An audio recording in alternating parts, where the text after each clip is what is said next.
Hey, before you watch this podcast, you should know on September 28th, all of my show's content will be moving to my channel, youtube.com/Matt Walsh. The link is in the description below. There will still be content on the Daily Wire channel, but my daily show will be on my channel. We're making room for some new exclusive content on the Daily Wire YouTube. More on that later. I'm also making a lot of new content that you can only find on my channel. So subscribe to youtube.com/Matt Walsh. Ring the bell to make sure you never miss out on a new video. Today on the Matt Walsh Show, a major science publication endorses Joe Biden, hails him as the most pro-science candidate in the race. Of course, the Democrat Party has for years called itself the party of science, but does it deserve that label? I would say no, not remotely. We'll talk about why. Also, 5 headlines, including President Trump's historic peace deal and the heroic female police officer who was shot in that assassination attempt over the weekend has been identified. Oddly, the media not very interested in her story. And in our daily cancellation, I will cancel the cowardly pastor who apologized to his congregation when his associate pastor criticized BLM during a homily. It was a great homily. Of course, it got a criticism from the pastor. We'll talk about that also today on the show. But we start here. The Scientific American came out this week with its first presidential endorsement in 175 years, urging its readers to vote for Joe Biden. Donald Trump claims the publication rejects evidence and science, whereas Biden allegedly has a record of following the data and being guided by science. Now, on the heels of this announcement, Joe Biden's wife, Jill Biden, tweeted #VoteForScience. Then Governor Andrew Cuomo wrote simply, "Science knows." Not sure what that means exactly or what Cuomo thinks science knows. Hope for his sake that it doesn't know about the thousands of nursing home patients he killed. In any case, many others on the left and in the media chimed in, hailing Biden as science's guardian and protector and themselves as its greatest fans. Now, Biden is glad to play this role. Speaking in Wilmington on Monday, as we discussed on the show yesterday, the former vice president spoke about the need to govern according to science. He also said this, just to refresh your memory. Donald Trump's climate denial may not have caused these fires and record floods and record hurricanes, but if he gets a second term, these hellish events will continue to become more common, more devastating, and more deadly. Meanwhile, Donald Trump warns that integration is threatening our suburbs. It's ridiculous. But you know what is actually threatening our suburbs? Wildfires are burning the suburbs in the West. Floods are wiping out suburban neighborhoods in the Midwest. Hurricanes are imperiling suburban life along our coast. If we have 4 more years of Trump's climate denial, how many suburbs will be burned in wildfires? How many suburban neighborhoods will have been flooded out? How many suburbs will have been blown away in superstorms? If you give a climate arsonist 4 more years in the White House, why would anyone be surprised if we have more America ablaze? If you give a climate denier 4 more years in the White House, why would anyone be surprised when more of America is underwater? We need a president who respects science, who understands that the damage from climate change is already here. Unless we take urgent action, it will soon be more catastrophic. Joe Biden, patron saint of science, apparently believes that there is some sort of physical mechanism by which the president of the United States can actually cause hurricanes to materialize and floodwaters to rise. Now, he's not talking about humans merely contributing in some partial way to gradual changes in climate over the course of many decades. He's suggesting that one single human on Earth today can, through his own exertions, have a material impact on global weather conditions. So when Biden and his supporters speak of science, this is what they mean. But at least Biden's theory of climate change is slightly less crazy than crazy Nancy Pelosi's, who recently speculated that wildfires happen because Mother Earth is angry. She is telling us the climate crisis is real. We'll play that again, too, just so we can relive it. Here it is. We have these fires in California and in the West.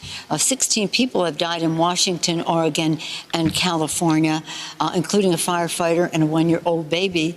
Our firefighters have been so very, very courageous. Now we're again breaking records. Mother Earth is angry. She's telling us, whether she's telling us with hurricanes on the Gulf Coast, fires in the West, whatever it is, that the climate crisis is real and has an impact. So the idea that natural disasters are the result of a displeased earth goddess may have passed for science among ancient tribes in the year 6000 BC, but it's a bit outmoded in the modern age. Yet this, again, is what we get from the party of science. Party of science also tells us that the child conceived by two human beings and developing in the womb of his mother is not fully human or not fully person or not fully alive. They can't really make up their mind. As an MSNBC anchor once put it, the answer to when life begins, quote, depends an awful lot on the feelings of the parents. These same custodians and conservators of science say that a male can have a functioning female reproductive system, a female can have a penis and a Y chromosome, or perhaps, say the science lovers, a person may have no gender at all. They may be gender fluid, possessing no discernible form, just lumps of ambiguous beings slithering aimlessly over the earth. Once again, science. Now, I have personally asked, as I mentioned before, I've asked two prominent leftists with doctorates, one a medical doctor, the other a supposed internationally recognized expert on sexuality, to define the words man and woman, and neither of these left-wing science experts with PhDs could do it. Dr. Eugene Gu told me that a man can be identified as anyone who identifies as a man, and Dr. Logan Levkoff insisted that a woman is, quote, anything she wants to be. Now, the latter answer might make a good inspirational slogan for a guidance counselor's bulletin board, but it is not science. Perhaps the situation can be maybe summarized this way. The side of the political aisle that talks the most about science and most trumpets its own commitment to the methods of science also believes that it's possible that a man who is pregnant with a non-human fetus might die in a hurricane caused by the president. That's all that needs to be said to establish that the party of science has rather failed to live up to its assumed name. And this should be no surprise. I mean, how could a worldview that is so committed to relativism have any real commitment to science? Science, after all, is the study of what is.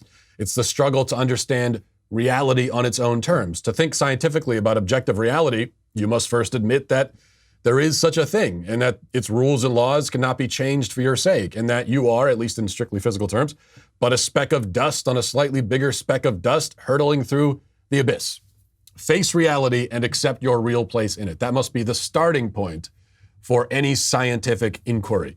But that's not something that the modern left can or will do. It claims that reality is bendable and mutable according to the will of the individual, and that any difficult facts about the world or ourselves can be simply wished away. That's the opposite of science.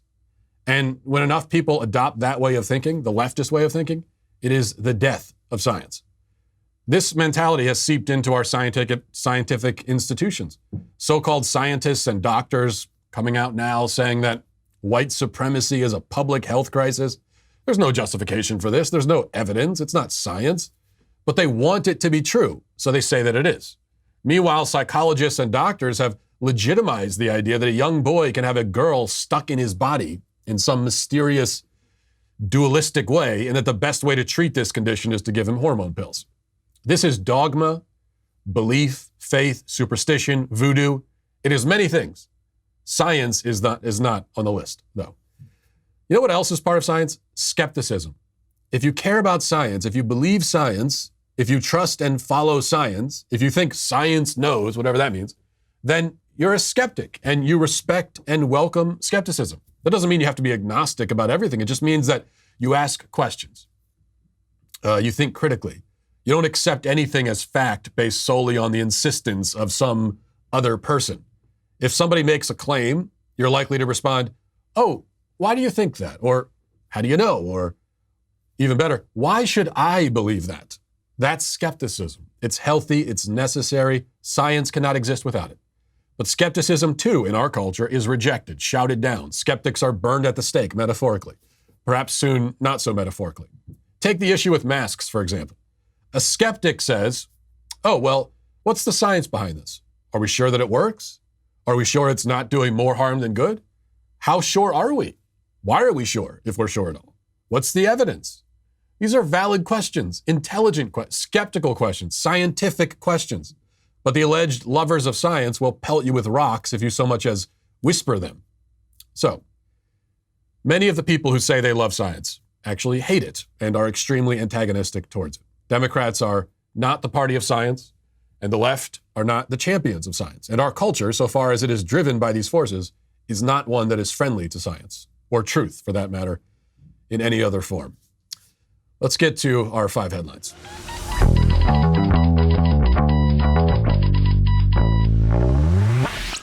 You know, these days, it's really important to find companies that support our values. It's one thing, you know, you're looking for products and services that you want and that are right for you, for your family. But the other problem is that we run into as conservatives is that so often you end up supporting companies that don't support you and that are actively working against you in the culture.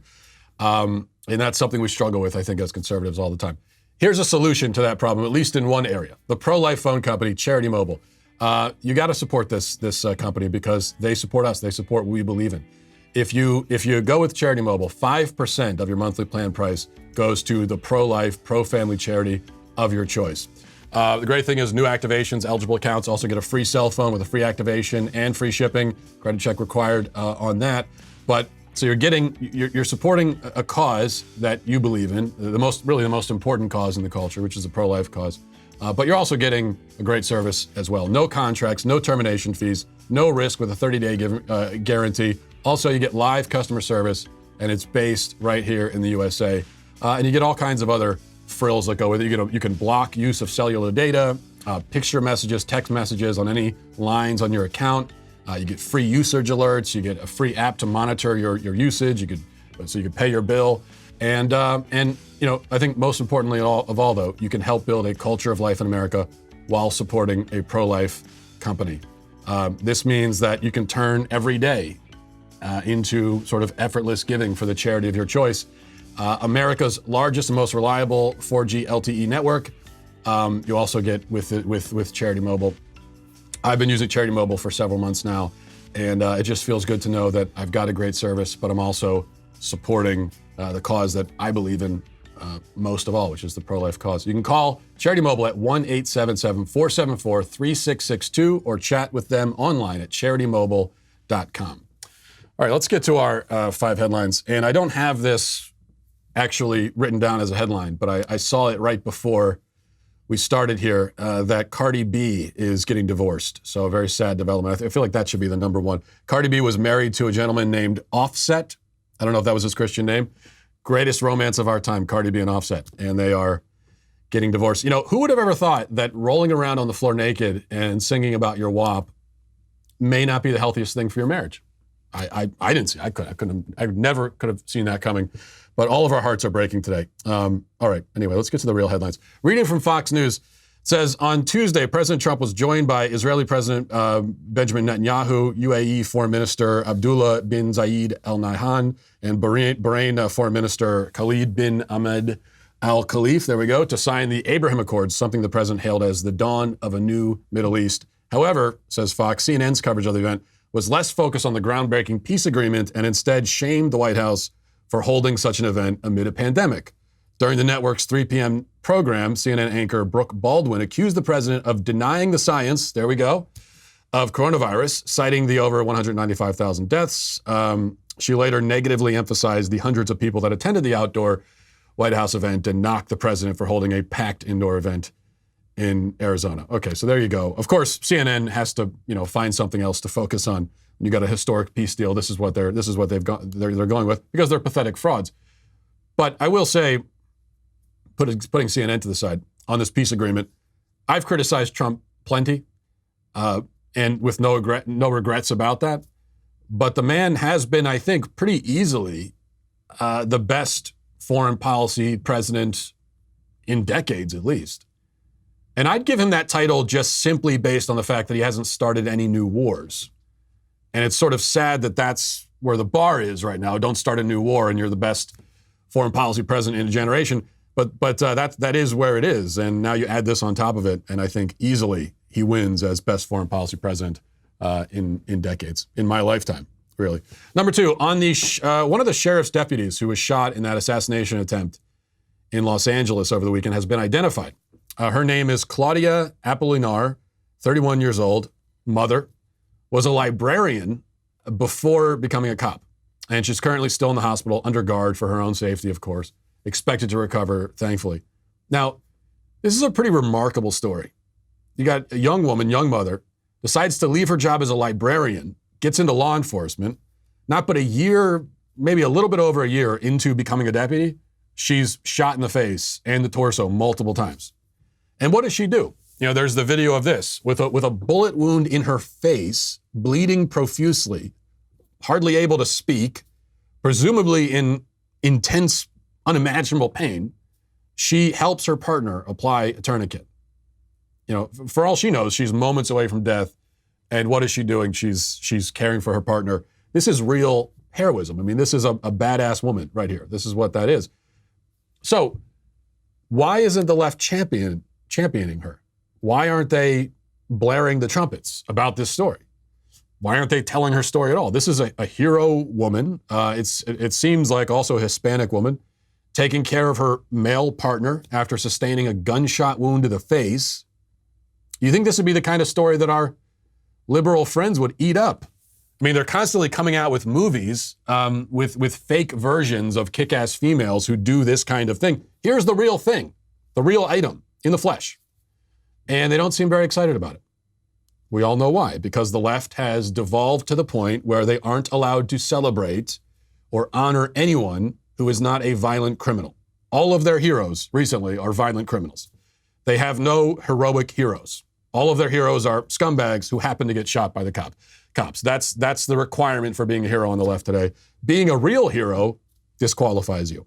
That's the left. But the rest of us can honor and celebrate this woman. Incredible story there.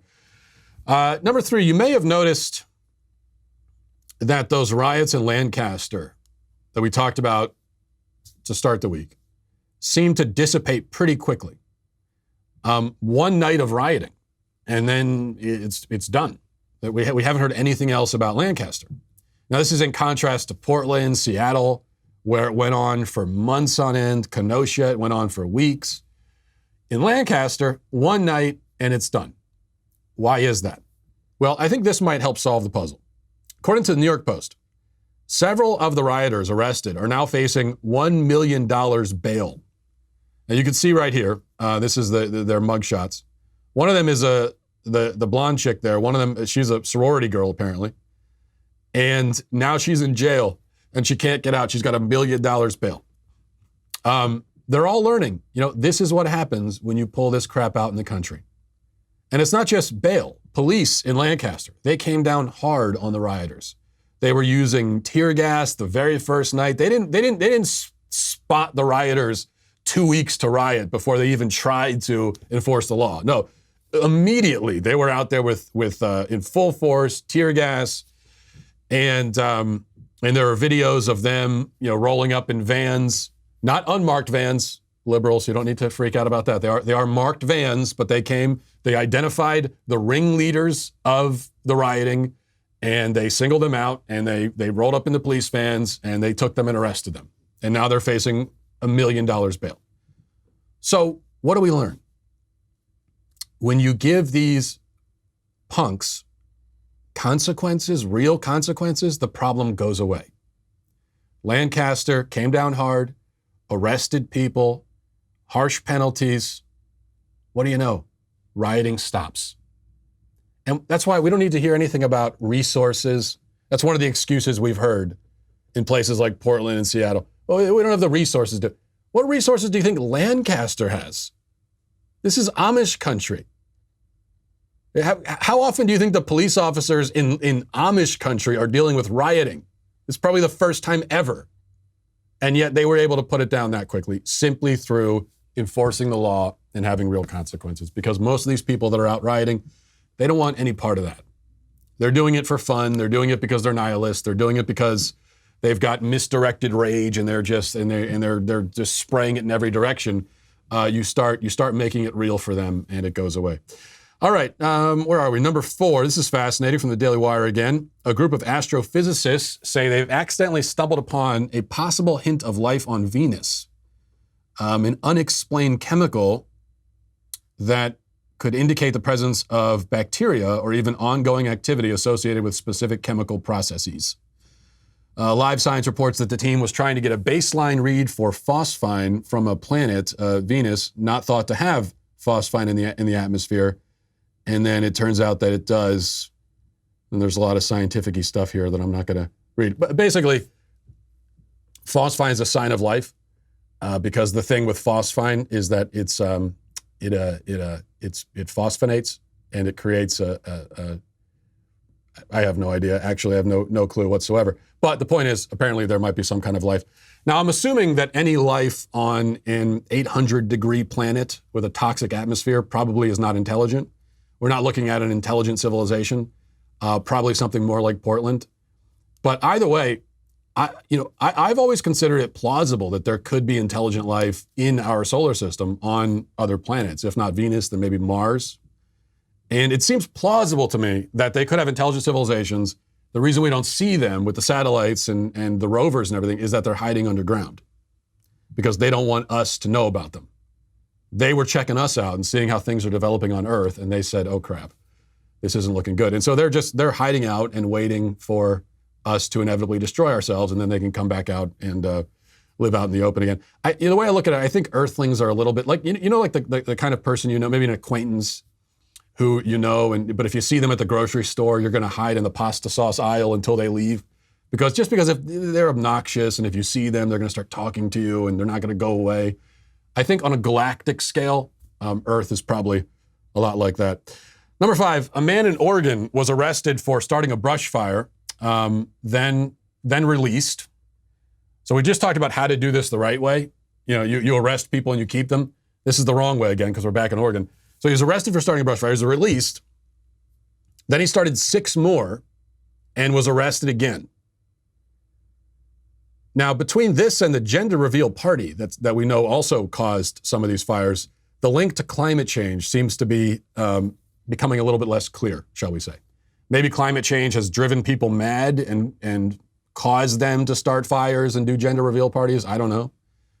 I think there was an M. Night Shyamalan movie that was sort of about that with Mark Wahlberg, if I'm remembering correctly. What was that movie called? Where the trees were like causing people to kill themselves because as revenge for deforestation. Am I making this up? No, it was called The Happening. I think that was a movie. Which, by the way, could you think of a lazier name for a movie than The Happening? What should we call the movie? I don't know. Things are happening in the movie. Maybe The Happening? Finally, we just did number 5. Here's a bonus. I can't not play this. I really enjoyed this clip. This is Nancy Pelosi on CNBC yesterday with Jim Cramer, and here's what happened. What deal can we have, Crazy Nancy? I'm sorry, that was the president. I have such reverence for the office, I would never use that term. But it is hard, you just did. Isn't it? Oh, come on. But you just did. You know what I mean. You know what I mean. The reverence I have for the office is so great. No, he was right the first time. Crazy Nancy, that's her name. I like how at the end he goes, oh, come on, you know what I meant. And she says, yeah, I know what you meant. Well, what did you mean? If not that she's crazy, isn't that what you meant? And then my next favorite thing is how Cramer emphasizes the respect he has for the office, not for her, but for the office. That's a backhanded compliment. He says, I would never, I have so much respect and love for your office. Your office is what I like. Not so much you, but your office. Anyway, Nancy Pelosi not having a great week. First someone poops on her driveway. Then she's called crazy on national television. Tough week for her. Pretty enjoyable for the rest of us, but kind of tough for her. All right, let's get to our daily cancellation. Today we're going to be canceling with great wrath and vengeance Reverend Bob McCabe, a pastor at the Church of the Divine Child, Catholic Church, Michigan. Reverend Bob is canceled for being yet another spineless, gutless, skinless, nearly translucent, jellyfish-like creature masquerading as a leader and shepherd of Christ's flock. Specifically, Reverend Bob is canceled for apologizing for a good, truthful, and necessary homily given by his associate pastor. Father Paul Graney at the 4:30 Mass this past Saturday apparently caused controversy by speaking plainly and honestly about Antifa and BLM. Here's a bit of what Father Graney said. Well, these days, if you turn on the news or open a newspaper or click on any news source online the past 3-4 months or so, you've seen maybe some of the ugliest times in our nation's history. People have been out in our streets doing incredibly violent things in the name of justice. Cars have been torched, Property has been destroyed, businesses looted and burned, and police officers and other people have been intimidated, assaulted, and even murdered, all in the name of justice, oftentimes rallying cry being no justice, no peace. Well, this past week, just a couple days ago, or I think yesterday, marked the 19th anniversary of 9/11, when Islamic terrorists hijacked passenger airplanes and flew them into the World Trade Center in New York City. Now, Father Graney went on to say that Al-Qaeda, quote, came with the goal to destroy America little by little with acts of terror, but in 2020, many of our own people are now out there in the streets wanting to remake America into something else by destroying what it is today. Little by little, there's no great army, but it's a riot, but it's riot by riot. Now, reading from the Detroit News article on this, has a little bit more information. It says, Graney singled out two groups he said intended to, quote, implement communism, a stateless, classless society.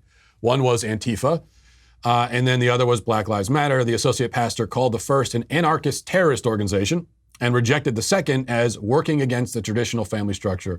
And he read aloud from the BLM website from the pulpit. This is great. Al-Qaeda's goal was to come to the United States and kill Americans. Really just wanted to wipe America off the map, quoting now from Father Graney. And they would have done it if they could. But today, those who we see wanting to bring down America are Americans, and they want to do it under the facade of justice, freedom, and love. But it's all a bunch of baloney. It's anti-Christian. It's anti-family. It's evil.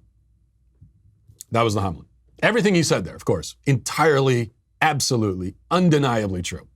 Not just true, it's a necessary truth that many Christians in the pews need to hear. How do I know they need to hear it? Well, precisely because so many of them apparently didn't want to hear it. They complained and cried, and they said that the mean priest made their tummies hurt. And that's when Reverend Bob stepped in, and he admonished the priest publicly. In a statement on Facebook he posted, he said, I am so sorry that a homily given by Father Paul Graney at the 4:30 p.m. Mass on Saturday has brought forth division, anger, confusion, and chaos. Chaos. There's chaos in the streets because of this homily that a priest gave in the 4:30 p.m. Mass in Michigan. He said, I spoke first with a couple individuals shortly after this homily. I could sense their anger and their hurt. Anger and hurt at what? It's true, Reverend Bob. Were they angry and hurt because the truth that Father Graney shared was difficult to hear? Were they angry and hurt because the truth was politically inconvenient to them and they don't want others to find out about it? Were they angry and hurt because, well, you know what? It doesn't matter. If you're angry and hurt by simple statements of truth, that's on you. That's your problem. It goes on here. This is more of the statement. McCabe said he spoke with Graney, quote, to express my opinion that his homily was not pastoral or sensitive to all the people who would be hearing it. I also expressed concern that he did not mention any of the scriptures proclaimed at Mass. A homily is supposed to reflect on and break open the Word of God proclaimed. The next day, Graney gave a pastorally sound homily based on the scriptures, McCabe said. He went on to say, as your pastor, I want to assure you that at Divine Child, we love and respect all persons. Every person is sacred in the eyes of God, regardless of their race, religion, or sexuality. At different times, we need to focus on our different groups and their particular needs. Right now, the murder of countless persons of color demands a clear response. The entire human family needs to unite in confronting these injustices. We must protect the lives of persons of color and be the voice for people who do not have one. Okay, let me just say a few things here. First of all, I can guarantee you that this is the first time old Bob has ever had a problem with a priest not citing the gospel during his homily. I tell you that right now. His concern here has nothing to do with the priest's failure to break open the Word of God. As it happens, one of the readings at Mass last weekend was Sirach 27:30, which says, quote, resentment and anger, these are foul things too, and a sinner is a master at them both. Whoever exacts vengeance will experience the vengeance of the Lord, who keeps strict account of sin. BLM is all about exacting vengeance for perceived offenses committed against them. It's all about resentment and anger. That's the entire movement. Those are its guiding principles. Would Reverend Bob have been okay with the homily had Father Graney made this explicit connection? Something tells me he wouldn't have been. Second, the message delivered from the pulpit should not be sensitive to those who hear it. If by sensitive you mean concerned primarily with protecting their fragile feelings, that is not what the priest is there to do. That's not why the church exists. That's not why people walk through those doors. And if that is why they walk through the doors, to have their ears tickled and their feelings protected, then it's better to scare them straight, slap some sense into them, rather than sacrifice truth for their sake. Third, no, in fact, we do not need to hear homilies about how the murder of persons of color is bad. We don't need to hear the priest stand up there and tell us that it's wrong for racist white people to murder black people. Everybody knows that. Everyone agrees with that. Everyone in the church already fully and totally and completely understands that. They don't need to be told. There's nothing more to be said on the subject. Also, it just so happens there is no such epidemic, as I've covered many times. Those kinds of murders are extremely, extremely, extremely rare. And none of the high-profile police killings in recent years have had any established or even plausible link to racism. But aside from that, sermons against racism, sermons against white supremacists killing black people, sermons about the wonders of racial unity, these are useless messages for the reason that everybody already agrees. It's the same reason why I assume, and I would hope, a priest isn't going to get up there on the anniversary of D-Day and deliver a message explaining why the Nazis were bad. There was a time and place where such a message was needed and real courage was required to give it. Bonhoeffer is a good example. But that time and place is not here, thankfully. So what a priest should be doing is thinking to himself, what can I say to these people that they might not already know or might not fully understand? What is it that they actually need to hear? The only reason he should ask himself what the congregation wants to hear is just so he can rule those subjects out completely. People can go anywhere to hear what they want to hear. Much of the media and Hollywood and pop culture exists precisely to scratch that itch. The church should not be in the giving them what they want to hear business. It should be in the truth business, the hard truth business, the necessary truth business. In fact, if you're a priest and you give a homily and it doesn't upset anybody in the pews, then it was probably a waste of time. But that's what the priest here did.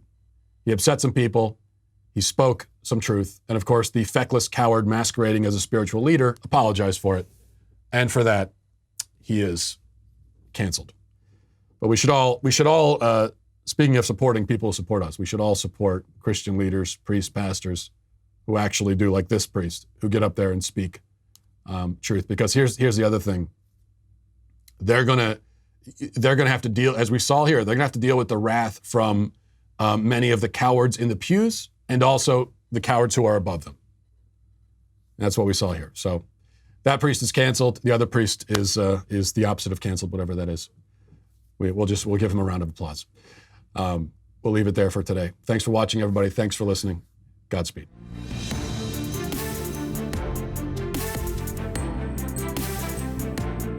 The Matt Walsh Show is produced by Sean Hampton, executive producer Jeremy Boring. Our supervising producers are Mathis Glover and Robert Sterling. Our technical producer is Austin Stevens, edited by Danny D'Amico, and our audio is mixed by Robin Fenderson. The Matt Walsh Show is a Daily Wire production, copyright Daily Wire 2020. If you prefer facts over feelings, aren't offended by the brutal truth, and you can still laugh at the insanity filling our national news cycle, well, tune in to The Ben Shapiro Show. We'll get a whole lot of that and much more. See you there.